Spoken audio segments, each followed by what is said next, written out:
Joe Biden works for the party right now. Joe Biden has a platform that is handed to him. He has things that he probably would be like, no, that's not what we're supposed to be about. And they'll be like, yes, sir, you're right. And then they'll adjust it, and then they're going to go right back to doing what they really want to do. Because Joe Biden's not really in charge. And he hasn't been for most of the time that he's been president. Maybe like right at the beginning, maybe he was lucid enough. I don't even know if that's true. Joe Biden is not running the majority of the party. Joe Biden is just the figurehead. The majority of the party is being ran by insiders and people that whose names we probably don't know.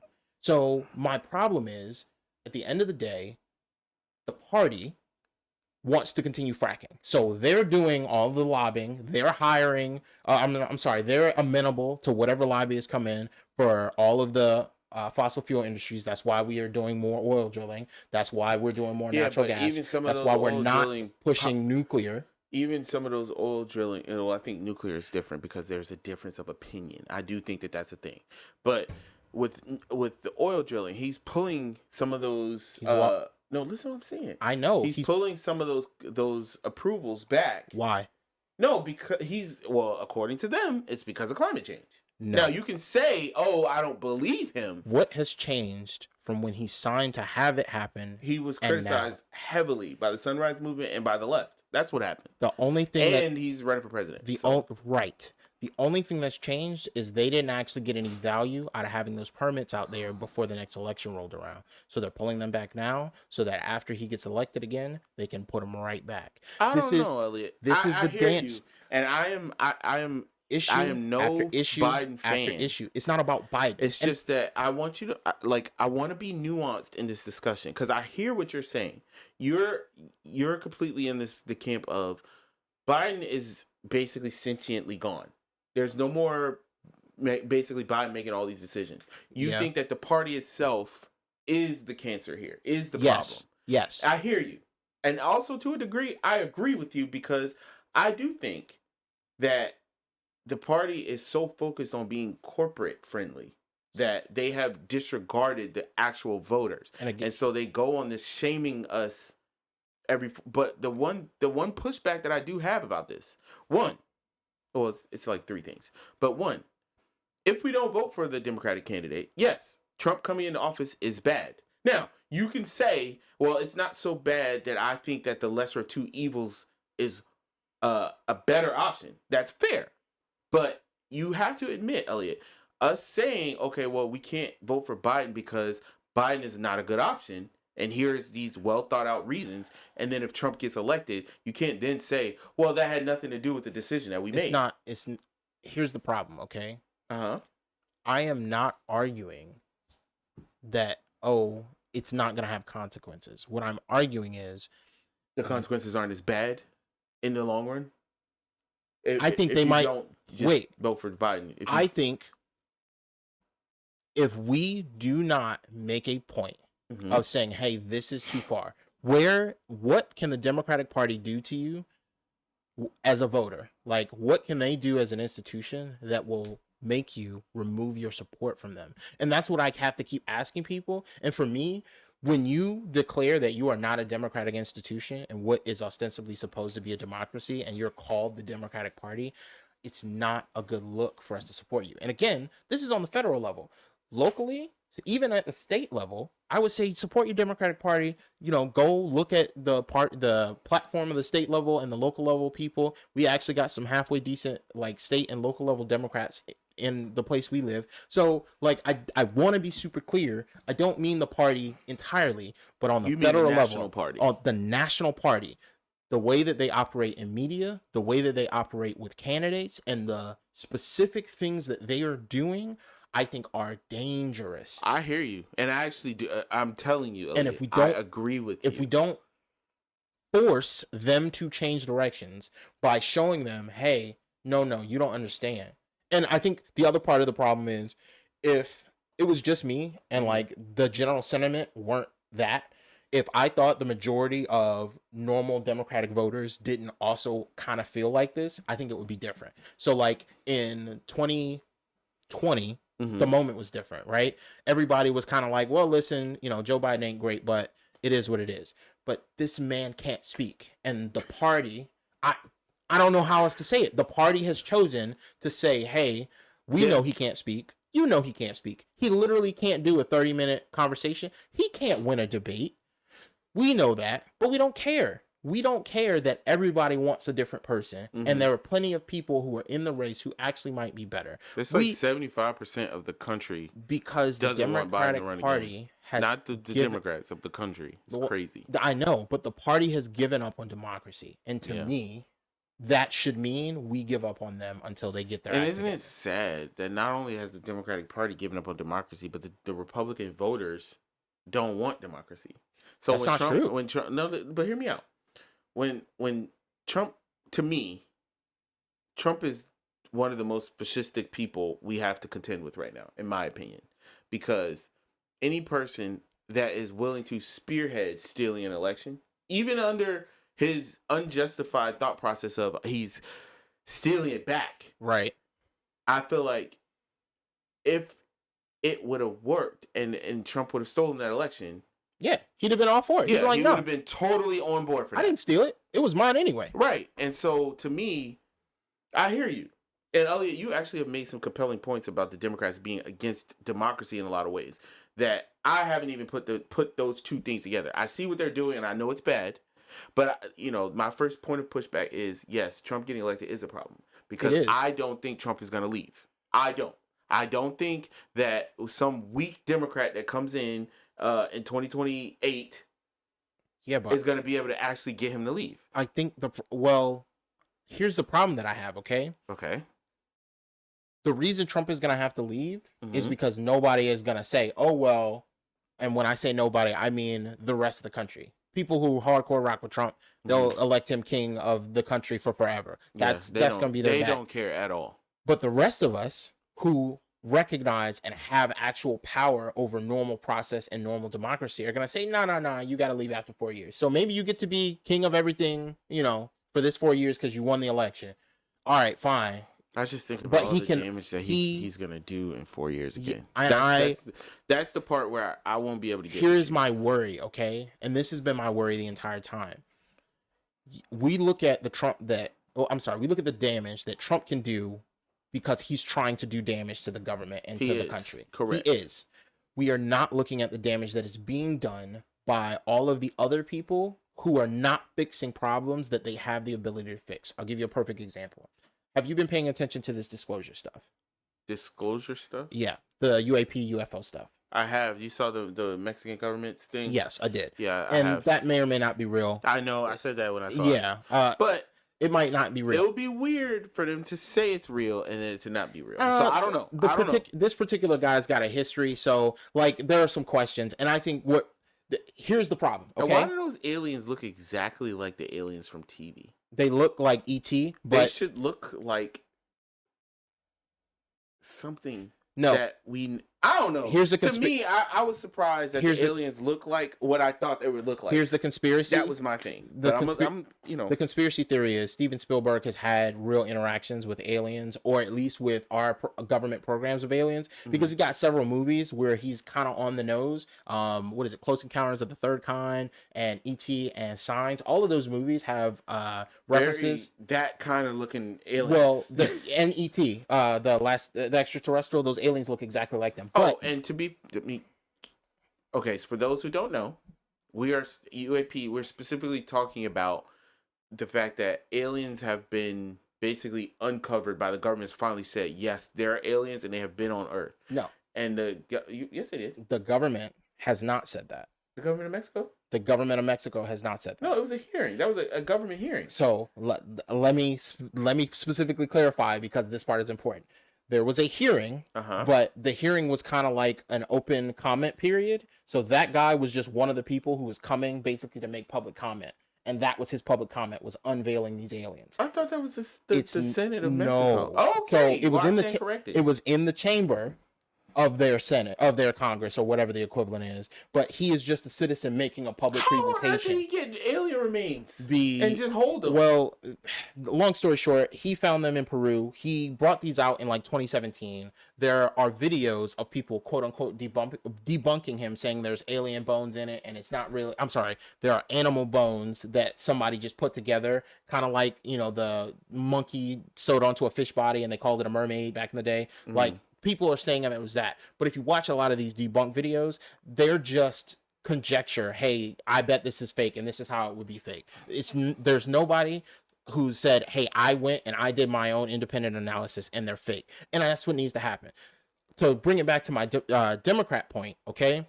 We are in a Democratic administration. The Democrats control the House of Representatives. I'm sorry, the Senate, and they control the executive branch. There's no reason for them not to be investigating all of the problems that were brought up by David Grush. And yet, when reporters keep asking different senators, different congresspeople, hey, what's going on with this? They keep saying no comment. They keep basically just trying to run out the clock and pretend nothing is happening. But this guy basically came forward and said, hey, there are lots of programs that are actively stealing money from the federal government, and they are running programs that are not being monitored or controlled by what they're supposed to be monitored or controlled by. And I have proof, and I've given it to the executive branch. They're not investigating. They're not having press conferences about it. And the main people who are pushing and trying to get information and answers about this are Republicans. Why is that? Probably because they want to blame the Democrats. They want to make them look like they're doing it. They're not blaming the Democrats. And this is the thing that stuck out to me. Tim Burchett, Matt Gaetz, Luna, I can't remember her first name, Republican Luna, they are not blaming the Democrats for this. They have been very, very specific to say, no, it is the executive branch, it is the deep state, it is the Pentagon who are actively keeping us from getting answers as to why this is happening. It's not the Democratic Party. They're not calling out the Democratic Party, but the Democratic Party is not addressing it. I've never heard Matt Gaetz talk about the Democrats, but I understand. But in particular, in relation to this issue, he has not blamed it on the Democrats. Well, I want to kind of bring this back though, as we kind of wrap. So the reason why I'm wary of this is because I'm talking about a more practical application of what we're talking about here. So you tell the average person, hey, the Democrats aren't doing what they're supposed to be doing. The Democrats they're being fascistic by not holding a primary, destroying candidates that are just trying to be, a different option than a corporate Democrat. Yes. Like, I hear you. But to the average person who says, well, Elliot, I take your point, but if I don't vote for the Democrat in my district, the Republican's going to win or Trump's going to win. What do you say? Here's my problem. Every year, every single person in this country let me rephrase. Every person who works a normal job pays federal taxes. You pay federal income taxes. You should. No, you do. If you work a job and you get if you have a W-2 and you get you file your taxes because you work for somebody at the end of the year, you paid federal taxes. Right. Those federal taxes went to the federal government. And we have word that somebody has been stealing our money. I don't care if it's a Democrat or a Republican or, I don't know, a cow party person. It doesn't matter. If somebody's stealing, we should be invested in figuring out how that's happening. Did you hear about the F-35 that crashed that they couldn't find for a day and a half? Yes, I have. That plane was missing for a small amount of time. That plane is $100 million. Yeah. We paid, it wasn't Northrop Grumman, it was the other one. Lockheed Martin. Oh, Lockheed. We paid Lockheed Martin like $3 trillion to develop these planes. We didn't get the planes on time. The planes don't work like they told us they would. They're, as far as I've been able to understand, they are just slightly better than the F-16s that we already had. So what did they do with the money? They gave it to their executives in stock buybacks. They didn't even do that, because if you look at the 10Ks for Lockheed Martin and a lot of these companies, they're not even doing stock buybacks like that. But they are. Who's not? Lockheed and Boeing? Yes, Boeing is, but Lockheed. No, they all are. Wait. I'm telling you. Okay. There's a 0% chance that if we were to Google the stock buybacks of all three of those big three. I'm sure. But they're doing gigantic stock buybacks. But it's not to the tune of trillions of dollars. They might be doing it for maybe a couple $100 million, but we gave them trillions. Like, I don't think you have a conception. You're not gonna get a pushback from me because I don't like the militarism. What they're wasting did they money. do with the money? If we people- didn't you get talking the about the ones planes, They gave it to Lockheed Martin to develop them. no. What did okay? You're asking what Lockheed Martin did. What did they do with the money that the federal government gave them? Why don't we have the planes? And to me, it's more dangerous. This is super. It's not good, but it's super normal.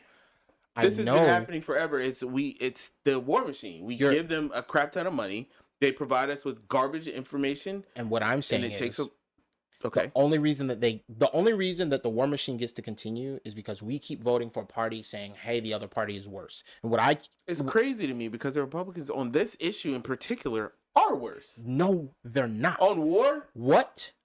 This is the thing that kind of made me say it doesn't actually matter. Tell me one vote for a war that the Democrats were opposed to that the Republicans got pushed through anyway. Okay, a vote for a war Tell me the Democrats were a opposed budget to and the or Republicans a pushed it war through. that the Republicans Well, no, wanted that's more. that's not the example that I would have on why the Democrats are better. How are the Democratic Party better I would on argue war or specifically spending? Biden is better because On war or spending? no, hear me out. No, not on spending. Biden is just as bad. You keep The Republicans talking about. suck. Wait a minute. Stop. But I'm gonna tell Stop. you. Don't talk about Biden. Tell you. I don't want to talk about Biden because what you keep retreating back to. You keep How retreating is the back Democrats to. better? I'm trying to tell you. Because I can't give it to the Democrats because Obama is not better. Clinton is And not better. what I'm I trying- do think that there is a difference between Biden and his administration on war and all of the last 6 Democrat and Republican administrations. Wasn't the first thing we said that Biden is not all there? You said that Biden's not in charge. I never said that. Okay. I disagree with you. I think Biden's not all there. I think that Biden needs to step down. I don't think that he needs to run for re-election. I do think that he's going to lose. I do plan on voting for the Democratic nominee in the general. I am not voting for Biden in the primary because I don't want him to run. So this is the problem that I'm having with what you're saying. Okay. What you're saying is I think Biden is going to lose, so I'm going to throw my vote away and give it to him anyway. Wait. Now you added that second part, but help me understand how it's a throwaway. Because let's start there. What do you get for voting for Biden if he's going to lose anyway? What I get for voting for Biden is that in the event that he does win, my vote went towards the candidate that I thought of the options available to me was the better option. I like you could say, oh well, you should vote for Cornel West. I love Cornel West. Cornel West is going to lose. I'm not about to I'm not about to play with it. Cornel West, for those who don't know, he was a co-chair from Bernie Sanders' campaign. He's a super, super smart, genuine, sweet guy. More than that, but yes. I think he has the right idea in a lot of ways of what America needs, especially when it comes to being anti-war, race relations, and healthcare and economic policy. I think Cornel West would be awesome. But he's going to lose. He's running for the Green Party. He's going to lose. I agree with you. And he started out in the Working Families Party, and then there was a giant debacle there, and then he switched over to the Green Party. Well, he's going to lose. It wasn't a giant debacle. He switched from the Working Families Party because the Working Families Party did not. Yeah, it's a garbage. It's not a You got to stop with the aggression. The thing that this is my issue with the Working Families Party. You saw the scandals. You saw the issues of the guy that started it, and how he's like, I think he's giving money to Republicans or something. It doesn't matter. He switched out of there. He's with the Green Party now. Yes, which I think is a real party, which deserves respect. But he's gonna lose. So how is that not just as much of a throwaway as voting for Biden, who you think is gonna lose? Because if we're voting for two people who we both think are gonna lose, one of them actually is looking to get a party started that is trying to actually function democratically. Well, then go ahead. I'm not voting for Cornel West. I'm voting for the Green Party to have the power to make democracy matter again. And to the exclusion of all of the other stuff that we're talking about, because I think that the points you're making are fair, okay? It is true that of the options that we have, if Biden can win, will he be Biden the person, not the party as a whole? Yeah. Biden will be less fascistic than Trump probably will. And also, to be fair, Biden would be less fascistic than a lot of people in his party. But no. I think that Biden's been a relatively Maybe. solid corporate Democratic president. Matter of fact, not even maybe. You're 100% correct. He is much better than anybody expected him to be on a lot of issues. And he's way better than what you thought, right? I agree. But my problem is he's only better when he's the one making the decisions. Mm-hmm. I do not know how many decisions he's making and how many decisions are being made for him. I don't know his actual position on a lot of things because he doesn't tell us. Because he is actively avoiding being in front of a camera because he's probably got dementia. I don't think he's avoiding it. I think his team is avoiding it, being in front of a camera. Well, sure.